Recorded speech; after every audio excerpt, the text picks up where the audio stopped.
Yes, sir. We're back with another edition of Fast Break Bets presented by BettingPros. You know me, know the voice on the guy is me, really route, villain route, Terrell Furman Jr. here at your service.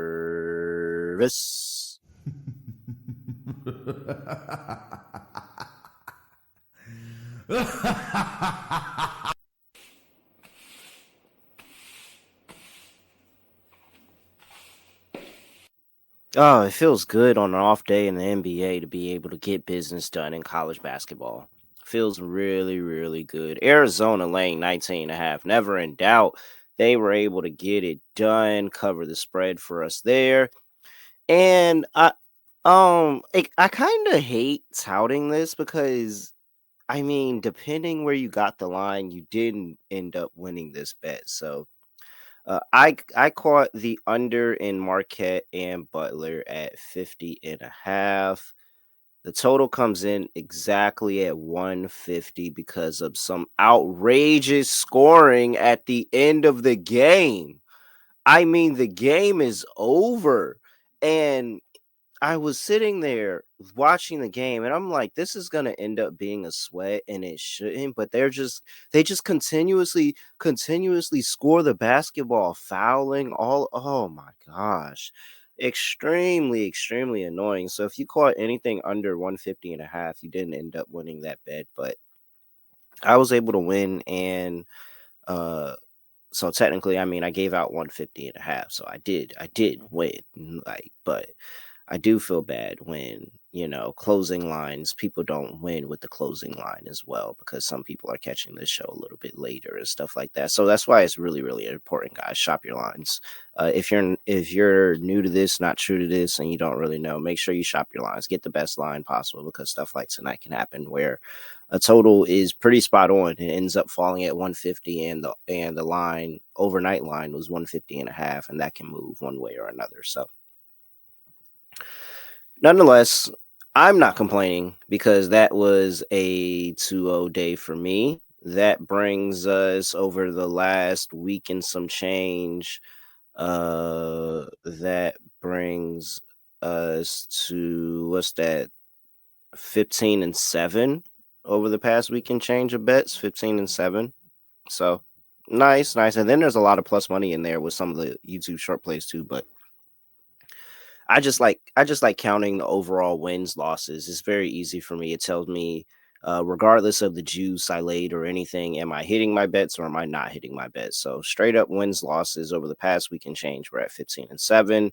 Very good. Uh, building up the bankroll, and I have two more plays in the NBA here for you today, ready to share them. But first, I got to remind you that you got to go ahead and get locked into that Discord, bettingpros.com/chat to join the discussion over there in Discord. We have a whole bunch of people that hop in our Fast Break Bets channel, just throwing out ideas, making jokes, dropping parlays, dropping bets, all of that stuff, asking questions. You can do all of that over there in our Discord channel, or you can hop into other Discord channels. We have a whole bunch of hashtags and channels that you can go through and look and flip through. So go over there, check it out, hop into our Discord, bettingpros.com/chat. That is bettingpros.com/chat. And good to see Kate Cunningham on that graphic because the first play of the day is going to be in the city of Detroit as the Detroit Pistons welcome the Utah Jazz into town. Pistons laying 4.5 here. 228.5 is the total here. Injury report. The Jazz are close to full strength as they've been pretty much any given point all season. They've had people in and out of the lineup, but they look pretty good here having Lauri Markkanen and Jordan Clarkson in the lineup. That's going to mean a lot lately. It looks like Tobias Harris is not going to be able to go for this game. Neither is Jaden Ivey, who is also not going to be able to go in this one after being a late scratch on Monday. And Isaiah Stewart is all not going to be able to go for this game. So Isaiah Stewart, Tobias Harris, Jaden Ivey all out for the Detroit Pistons. I can't lay it with the Pistons. They've been pretty bad. in terms of laying the number 2-5. ATS is a favorite this season, and they're missing three pretty key contributors in terms of their rotation. So I really, really can't lay it with the Pistons. But what I do want to do here is I want to fade both of these two teams at the same time. So that means I'm going to take the over 228 in this game. I mean, Wizards games, the Wizards have just been horrible, horrible. I mean, why am I saying Wizards? I'm not even on the Wizards. Wow. I meant Pistons. I'm sorry, but Pistons over the last 5 games have been horrible, horrible, horrible defensively in terms of opponents' points per game. Gave up. They did have the 124 in overtime. They still gave up 114 in regulation to Miami. They have the 123 to Boston. They were able to have a really good game in there against the New York Knicks, where they were able to get a win 120-111. Gave up another 130 to Boston, 128 to Milwaukee. If you have a pulse offensively, you've been able to score on this team. And even the New York Knicks, that 111 is nothing to shy home about. They've been really, really struggling trying to stop teams from scoring the basketball recently. Whereas you have this Utah Jazz team, as I talked about, they have Jordan Clarkson and Lauri Markkanen, another game in the lineup. They have rest. I think that they'll be clicking a lot better offensively with the rest and with those guys back in the lineup that they had playing in the Clippers game. But this time around, just having that long break with all the stuff going on in Vegas for the NBA Cup and being able to practice and set and get your sets down and all of that. I think all of that's going to play a part into this total going over. Then you just look at what they're doing in the last 5 games. The Jazz have the 30th ranked defense in the last 5 games. Pistons are 25th, so they're not much better. Pistons giving up 123.2 points per game. The Jazz giving up 130.2.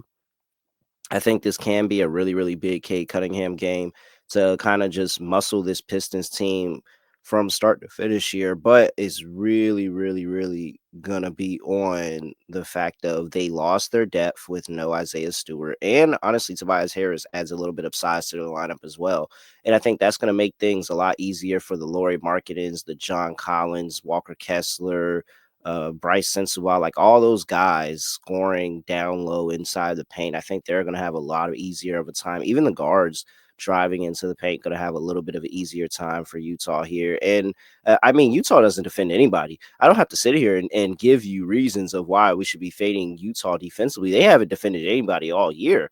9-4 are they to the total going over on the road this season. 9-4.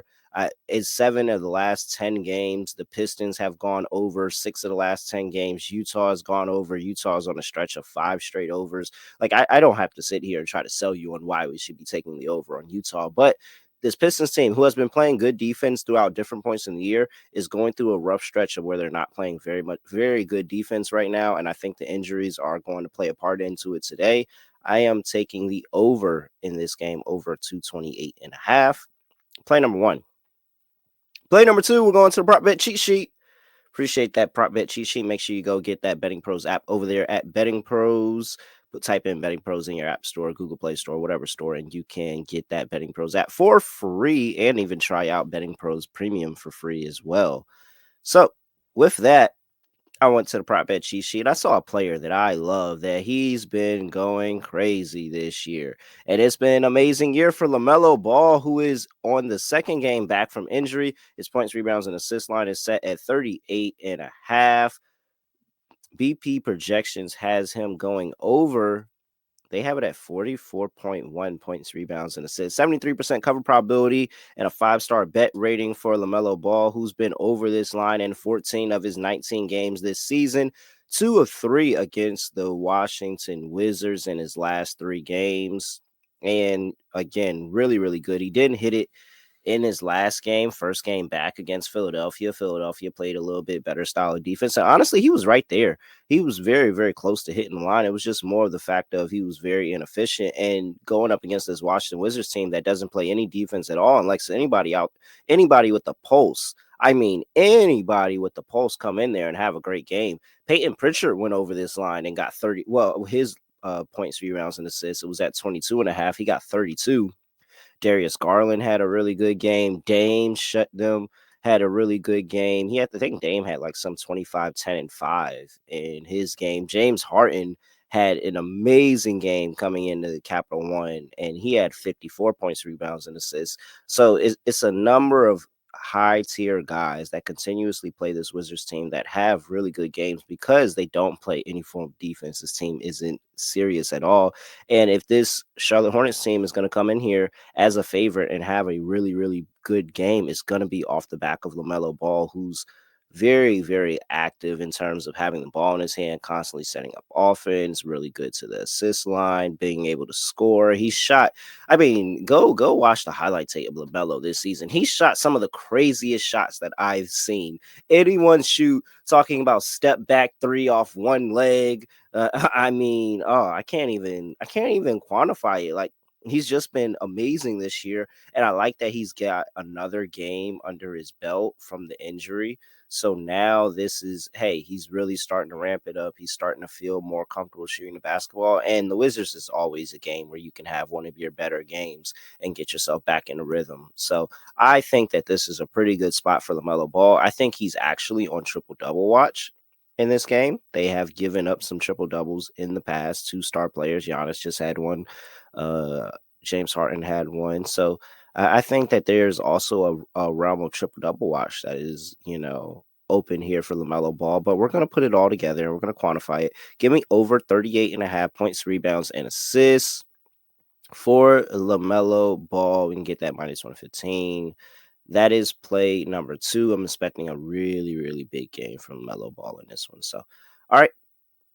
There's the 2 early plays in the slate here on a Wednesday. We're taking LaMelo Ball over 38.5 points, rebounds, and assists. And then we are going to take the over in the Detroit Pistons and the Detroit Pistons and the Utah Jazz game over. I'll call it 228.5, but make sure you shop your lines and get the best value there. All right.